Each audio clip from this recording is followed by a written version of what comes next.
제가 어릴 적 들은 옛날 얘기 중에 이런 얘기가 있어요. 한 나라에 임금이 있었는데 남모를 고민이 있었으니 자신의 귀가 다른 사람들보다 훨씬 더 큰 것이었어요. 물론 태어나서부터 그런 모습은 아니고 자라나는 중에 점점 귀가 커지게 되었으니 이제는 누구 앞에 자신의 모습을 내보일 수 없을 정도로 그 마음에 그 모습이 정말 수치스럽고 마음에 들지 아니했습니다. 그래서 이 귀를 보이기 싫어서 이 왕이 고민하던 중에 한 가지 생각한 것이 큰 모자를 쓰면 가리면 되겠다 생각을 했어요. 그래서 그의 나라에 아주 유명한 이 갓을 잘 만드는 최고의 갓장이를 불렀습니다. 침소 안에서 왕은 이 갓장이에게 자신의 모습을 보여주었어요. 그때 이 갓장이는 깜짝 놀랐지요. 세상에 저렇게 귀가 클 수 있구나. 한편으로 그 모습이 우스꽝스러워서 자신이 생각했던 임금의 모습이 아니라 터져나오는 웃음을 억지로 참아야 했습니다. 왕은 갓장이에게 자신의 귀를 가릴 수 있을 만한 큰 모자를 만들어 달라고 그렇게 부탁을 하고, 이 소문을 그 누구에게도 말하면 절대 안 된다. 그러면 일가족을 완전히 멸하겠다. 그렇게 엄포를 놓았습니다. 갓장이는 왕의 명령을 받들어서 서둘러 집에 가서 귀를 가릴 정도의 큰 모자를 만들어 왕에게 바쳤습니다. 왕이 모자를 쓰고 정물을 보기 시작했는데요, 문제는 이 갓장이에게 있었습니다. 그날 이후 이 갓장이는 왕의 비밀을 알았잖아요. 그런데 마음에서는 말하고 싶은데 말하면 아니 되니까 그것이 소화가 되고 이해가 되고 참을 수 있으면 좋은데 자꾸만 벙어리 냉가슴 앓듯이 말하지 못하니까 그것이 마음에 병이 들었어요. 얼마나 골병이 들었는지 죽을 것 같으니 마음에 어떤 생각이 들었는가 하면, 병으로 일해 죽으니 또는 처형당해 절해 죽으니 어차피 매 한 가지가 아닌가 싶어서 결국은 속 시원해 말을 하고 죽자, 그렇게 생각이 들었습니다. 그래서 어느 날 밤에 이 대나무 숲에 가서 땅을 깊이 파고서는 그 속에다 대고 소리를 질렀습니다. 임금님 귀는 당나귀 귀다. 임금님 귀는 당나귀 귀다. 아주 그냥 계속해서 그렇게 소리를 질러댔더니 속이 뻥 뚫리는 것처럼 그렇게 시원하고 자신이 가지고 있었던 그 속병이 완전히 사라지고 다 낫게 되었어요. 그런데 문제는 이때부터 시작이 되었으니 바람이 불어서 이 대나무 숲을 흔들 때마다 임금님 귀는 당나귀 귀다, 이런 소리가 그 숲속에서 나오게 되어 결국 그 나라의 모든 사람들이 다 그 내용을 알게 되었다. 그런 옛날 얘기였어요. 진짜가 아니라. 그 얘기가 기억이 나는데요, 시간상 여기까지만 말씀을 드립니다만 이 이야기의 요점이 뭐겠습니까? 이야기의 요점은 마음에 담고 있는 말을 나 혼자만 알고 발설하지 못하니 그 마음에 병이 드는 거예요. 여러분, 이와 같은 모습이 오늘날 이 시대를 살아가는 우리 믿음의 사람들 가운데서도 얼마든지 있을 수 있다. 여러분은 그런 경험 없으십니까? 특별히 말을 하면 나와 연관된 불리한 어떠한 오해가 풀릴 수 있는데 말을 하게 되면 다른 사람에게 피해가 갈 것 같아요. 그러니 함부로 말을 할 수는 없고 그것이 마음에 짐이 되고 너무 힘들어요. 특별히 이 권력을 가진 이와 같은 계층에 있는 사람들 중에 그런 경우들이 있어요. 윗선에서 권력을 가진 자가 그 말을 하면 안 된다, 그렇게 말하면서 침묵을 강요합니다. 그러니 말할 수가 없어요. 그럴 때 어떻게 해야 됩니까? 아이고 목사님, 우리는 그런 높은 자리에 없어요. 그런 일도 없어요. 여러분 이 자리에서 그렇게 생각하십니까? 그러나 그런 위치에 있는 사람들이 있죠. 이럴 때 마음이 약한 사람은 견딜 수가 없어서 극단적인 선택을 하게 되니 작년에도 여러 번 있었어요. 왜 자기가 죽습니까?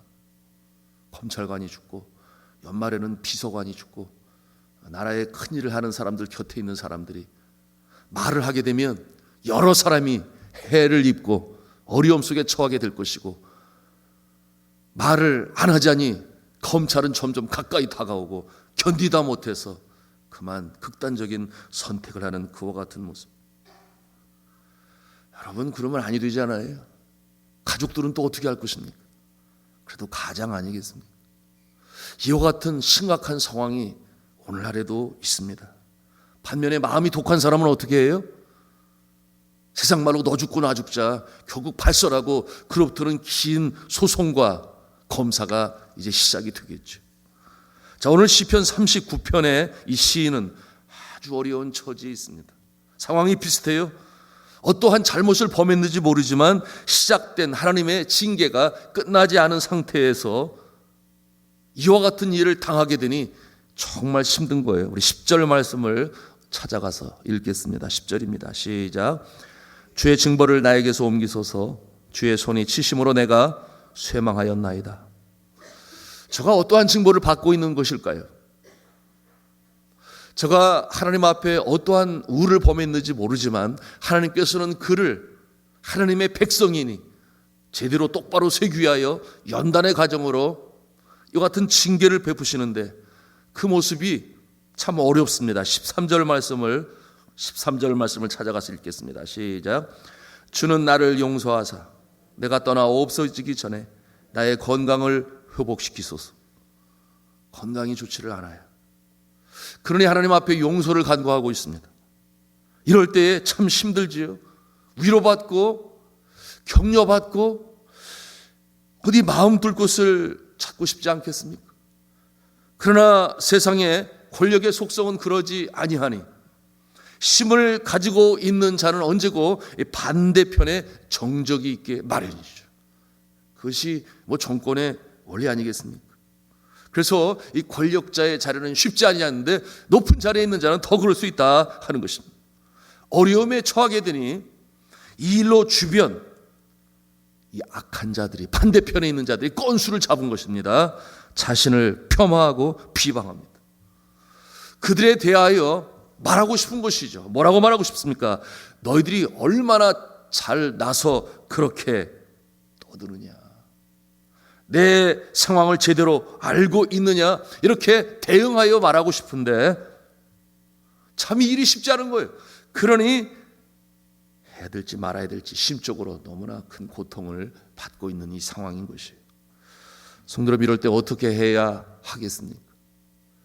오늘 이 시편 기자의 고백을 통해 우리가 그 영적인 삶의 자세와 태도를 배우는 것인데요, 그 모습은 첫째로 내 입술에 재갈을 물리라 하는 그와 같은 모습으로 말씀하고 있습니다.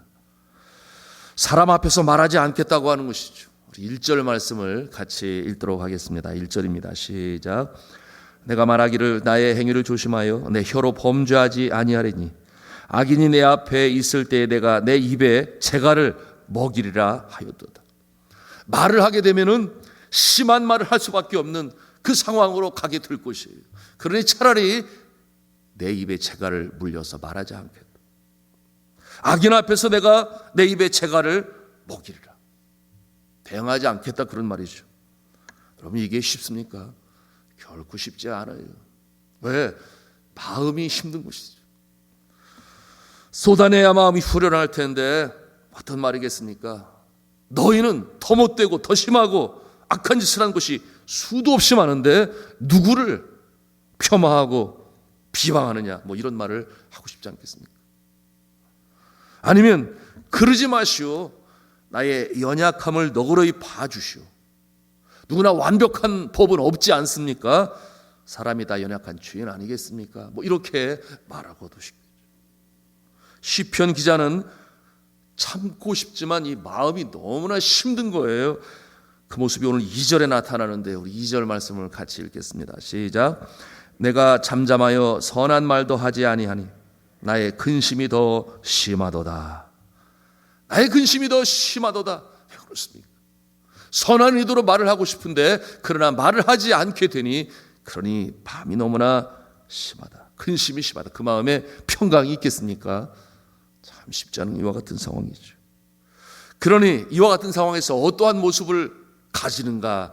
그것이 이제 둘째 모습인데, 두 번째 이 모습, 그것은 바로 마음에 응어리진 이 모든 것을 하나님께 말하는 것입니다. 하나님께 다 토설적으로 말하는 것입니다.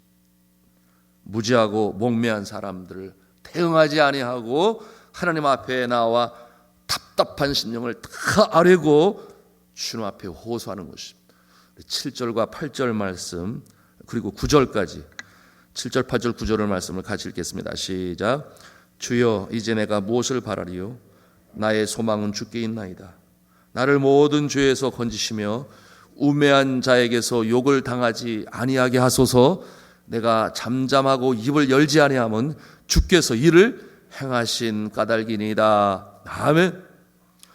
나의 소망이 주께 있다. 그렇게 천명하고 있습니다. 우매한 자에게서 욕을 당하지 말게 하여 주옵소서. 이와 같은 내용으로 주님 앞에 하소연하고 있는 이와 같은 모습. 왜? 이 상황 가운데 하나님이 다 알고 계시고 운행하고 계시니 그저 나는 주님의 도우심의 손길만을 바라며 나아갑니다. 이와 같은 내용으로 주님 앞에 아뢰는 모습이에요. 자, 이게 어떠한 말이겠습니까? 내가 말하지 않고 하나님께서 해결할 것이니 내가 말을 한들 저들이 하나하나 깨달음이 있겠습니까? 귀를 열겠습니까? 마음을 열겠습니까? 왜 그렇습니까? 저들은 악한 자이기 때문에, 그 마음이 그렇게 굳어져 있기 때문에. 이 무지한 인생에 대해서 뭐라고 표현했는가 하면 6절에 그렇게 표현하고 있어요. 6절 말씀 같이 읽습니다. 시작. 진실로 각 사람은 그림자같이 다니며 헛된 일로 소란하며 재물을 쌓으나 누가 거둘는지 알지 못하나이다. 자들이 난리를 치고 자신의 주장을 하고 큰 소리치고 자신의 유익을 위하여 그렇게 구할지라도 누가 거둘지 모른다. 이게 뭐예요? 인간의 생사호복이 주님의 손에 달려 있으니 공의의 하나님께서 결국 그 일을 해결하시고 심판하시고 그리고 종래 마무리하시지 않겠느냐. 그러니 내가 사람에게가 아니라 하나님께 아뢰겠다. 여러분, 오늘날 심리학은 뭐라고 말을 해요? 하소연해라, 팍 쏟아 놓아라, 마음에 담아두면 병이 된다. 맞아요. 그것이 심리학적으로 과학적으로 맞아요. 근데 오늘 성경의 말씀 뭐라고 그래요? 다 쏟아내는데 하나님께 쏟아내라, 그렇게 말씀하고 토설적으로 주님 앞에 다 토해내라. 왜? 하나님께서 위로하시고 응답하시고 뿐만 아니라 상황 가운데 함께 하셔서 종래 그 일에 대한 해결을 하실 것이니. 여러분, 이 정도 되려면 무엇을 믿겠습니까? 전지전능하신 하나님을 믿지 않으면 그렇게 할 수 없어요. 그러니 마음에 병이 되는 것이죠. 그러나 하나님이 살아계신 인격체요, 이 상황 가운데 함께 계시다면, 분명 작은 신음에도 귀를 기울이시는 하나님이시라면 나의 간청을 들을 것이다. 그러므로 그와 같은 단계로 나가게 되는 것이니 오늘 시편 기자가 바로 그와 같은 모습을 가지고 있는 것입니다. 여러분, 이와 같은 상황들이 우리 주변에 일어나요. 믿지 않냐는 가정에서, 그렇잖아요. 믿지 않냐는 시댁의 식구들이 어떤 때는 연합을 하고 어떤 때는 내 편이었다가 또 저쪽 편에 되었다가 하나가 됐어요. 그런가 하면은 직장 안에서 동료들 중에 소위 따돌림 당하고 소외당하고 내가 잘못이 있어서가 아니라 자신들과 다르게 행동하려 하니, 왜? 그것이 주님이 기뻐하시는 바가 아니시기 때문에 그들로부터 아닌 그런 모습들. 그래서 믿음의 사람들은 힘들어요. 그 길이 좁은 길이라 그랬어요. 그리고 그 길이 협착하여 찾는 이가 적다 그랬어요. 그것은 어찌 보면 이 죄악이 관영해질수록 믿음의 사람들이 서기가 어려운 상황 가운데 있으니, 여러분, 그런 상황 가운데서 우리가 더욱 하나님께 나가야 되는데 그저 쉽게 세상과 동화되어져 버리는 그런 모습으로 말미암아 내 자신도 더 힘들고 하나님 앞에서도 부끄러운 모습들이 있죠. 자, 그러나 이와 같은 상황에서 결국 하나님께서 모든 상황 가운데 함께 하시고, 그리고 우리가 마음을 빼앗기지 말아야 되니, 그렇게 될 때 사탄이, 그래, 내가 내 마음을 훔쳤다, 빼앗았다. 그 모든 과정, 악한 자들도 주님의 손안에 있고 선한 자도 주님의 손안에 있음을 믿으시기 바랍니다. 그래서 악한 자에게는 하나님께서 거기에 대한 응징과 벌을 주실 거예요. 믿음의 사람들이 하나님의 주권을 믿어야 되는데요, 인간의 생사옥이 주님의 손에 달려있다. 이 믿음으로 우리가 서야 되겠습니다. 우리 11절 말씀을 같이 읽겠습니다. 시작. 주께서 죄악을 책망하사 사람을 징계하실 때에 그 영화를 조목음같이 소멸하게 하시니 참으로 인생이란 모두 헛될 뿐이니라. 아멘. 주께서 죄악을 책망하사 사람을 징계하실 때, 여러분, 이와 같은 모습은 바로 그 반대편에 서서 나를 힘들게 하고 의인을 비방하고 폄하하는 이와 같은 모습들을 가만히 내버려 두시겠느냐? 하나님께서 친히 손을 보시니, 여러분, 그들이 아무리 자신의 유익을 기할지라도 결국은 아니다. 무슨 말이에요? 하나님께서 알아서 처리하신다 하는 내용인 것입니다. 정심 들면 여러분 하나님께 이렇게 아뢰고, 또 여러분 기도 카드를 통해서 기도함이 있어요. 넣어주세요. 제가 열어서 제가 가져다가 그와 같은 내용을 가지고 주 앞에 기도합니다. 그래서 주의 종이 그 일을 놓고 중보할 수 있도록, 그리고 정말 믿을 만한 여러분의 구역장이시든지 아니면은 내가 믿음의 선배로 또는 주님 안에 형님처럼 장로님도 계실 거예요. 여하튼 그런 분에게 중보기도 요청을 하고 간절히 기도하면 여러분 이와 같은 모습을 통해 결국 그 일의 해결하심을 볼 수 있을 겁니다. 우리 12절 말씀을 같이 읽겠습니다. 12절입니다. 시작. 여호와여 나의 기도를 들으시며 나의 부르짖음에 귀를 기울이소서. 내가 눈물 흘릴 때에 잠잠하지 마옵소서. 나는 주와 함께 있는 나그네이며 나의 모든 조상들처럼 떠도나이다. 이게 무슨 모습이에요? 하나님 앞에 온전히 다 내어놓고 눈물로 간청하는 주의 종의 모습인 것입니다. 제가 작년 여름에 많이 힘들었어요. 여러분, 이 담임 목사의 위치가 자신이 가지고 있는 고심, 힘든 일이 있다고 해서 누구에게 얘기를 하겠습니까? 결국 돌아서 나가지 않겠어요. 그러니 가슴에 안고 그저 주님 앞에 기도해야 하는데, 어느 날 아침 그 마음이 너무 힘드니 오전에는 생각도 없었는데 오후에 제가 견딜 수가 없으니 차를 몰고 기도원에 올라갔어요. 그리고 기도해야 되겠다. 하나님 함께 이 답답한 마음 다 토해내야 되겠다. 기도원에 도착하니까 어머나 비가 많이 지난 여름엔 비가 그렇게 많이 왔어요. 비가 많이 내리는데 거기에다 코로나19가 있으니까 기도원에 사람이 인 적이 없더라고요. 그와 같은 상황에서 비 오는 밤에 기도 굴에 들어가서 하나님 앞에 얼마나 정말 다 내어놓고 토설 기도를 드렸는지 몰라요. 그렇게 금식을 하며 주님 앞에 3일 동안 보내는 가운데 제 마음속의 모든 것을 다 내어놓고 주님 앞에 하소연하면서 기도하는 중에 하나님께서 제 마음 위로하심을 느끼셔서 너무나 감사했어요. 그래서 나중에는 기쁨으로 내려오게 되었는데, 그때 제가 이런 글을 쓰게 되었습니다. 하산이라는 제목의 글인데요, 비 오는 날 젖은 마음 찾아왔던 기도산엔 하염없이 비가 내려 온 산이 다 젖었다. 지친 몸 상한 마음 답답하기 그지없고 피멍든 가슴 아파 수도 없이 쥐어짤 때 사랑하는 내 아들아 내가 다 안단다. 얼마든지 토해내라. 내가 다 안을 테니. 십자가 사랑으로 끌어안는 그 품 안에 고통은 눈물 되어 주님 품을 다 적셨다. 기도 중에 임하시고 말씀 중에 역사하니 회개의 본물 터전하고 정결하게 씻기신다. 죽고자 한 엘리야를 호렙산에 부르시고 주의 능력 보이시고 사명 주어 보내신 주, 성령으로 채우시고 강한 말씀 내게 주사 내려가라 하산하라 내가 너를 도우리라.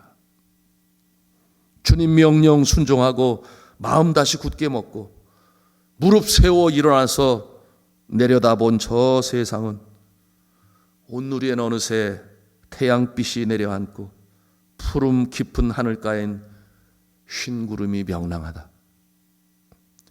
성도 여러분, 성경은 말씀하지 않아요? 아무것도 염려하지 말고 오직 모든 일에 기도와 간구로 너희 구할 것을 감사함으로 하나님께 아뢰라. 그리하면 모든 지각에 뛰어난 하나님의 평강이 그리스도 예수 안에서 너희 마음과 생각을 지키시리라. 마음의 평정을 유지하고 우리가 평안을 지켜가는 것은 나의 의지와 나의 노력으로 또는 답답하니 하소연하러 되는 것이 아니라 전지전능하신 하나님 앞에 나를 사랑하시고 끌어안으실 준비가 되어 있는 주님 앞에 내올 때 주님께서 해결하심을 믿으시기 바랍니다. 그것으로 인하여 우리는 다시금 평강이 회복되어지고 우리 주님께서 이뤄가시는 것을 체험하게 되는 것이니 그 기간이 때로는 길 수 있어요. 그럼에도 불구하고 그날이 오게 마련입니다. 여러분, 그 이후로 저는 몇 달을 더 보냈습니다마는 그러한 가운데 평정을 지키셔서 너무나 감사하고, 그래서 목회를 계속 이어갈 수 있어서 감사하고, 그리고 마침내 하나님께서 그 모든 일 가운데 친히 개입하시고 역사하셔서 해결함을 맛보게 되니 감사함으로 희망 속에 소망 중에 밝아오는 금년을 맞이할 수 있었습니다. 사랑하는 성도 여러분, 오늘 이 시편 기자의 이 가슴으로부터 터져나오는 고백이 바로 우리의 고백이 돼서 어려움 중에 다시금 일어날 수 있는 주님의 인도하심을 체험할 수 있는 저 여러분 되시기를 주님의 이름으로 축원합니다.